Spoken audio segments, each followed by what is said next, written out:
Ternyata ikut Pak Ronald ini perubahan.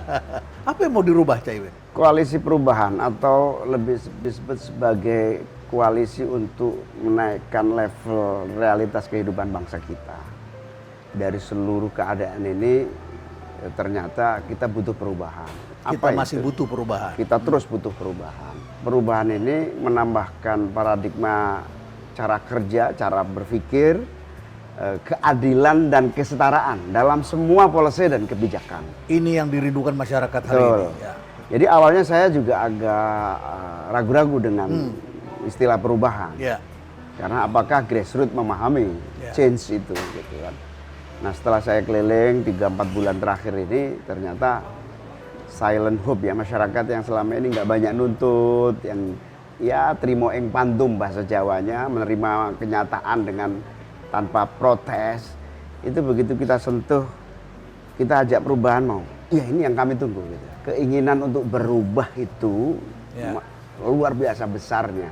Nah, perubahan itu bukan soal politik saja, tapi soal mereka jenuh dengan transisi kehidupan, realitas sosial, realitas ekonomi, realitas politik menyatu ya, lalu mendapat sambutan yang sangat hangat perubahan itu. Dan memang harus dipancing masyarakat ini, karena masyarakat awalnya memang ya, lebih pasif ya.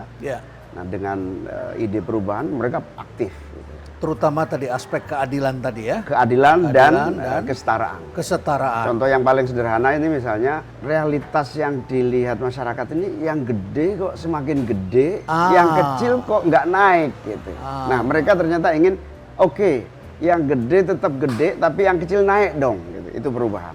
Jadi ada yang mengatakan ada pengusaha sampai mempunyai ratusan ribu hektar. Betul. Bahkan ada yang punya 1 juta hektar. Ya. Sedangkan ada juga masyarakat yang tidak punya apa-apa. Betul. Jadi seperti ada 100 orang menguasai 85 aset bangsa. Ya. Baik itu sumber daya alam, sumber daya ekonomi. Berarti 15%-nya dibagi rata, jadi terjadi kesenjangan. Kita cocokkan dengan nilai Gini rasio kita memang tinggi sekali. Ya, angka ketimbangan itu. Timbangan. Ya. Dan memang itu dalam beberapa waktu terakhir ini agak memburuk.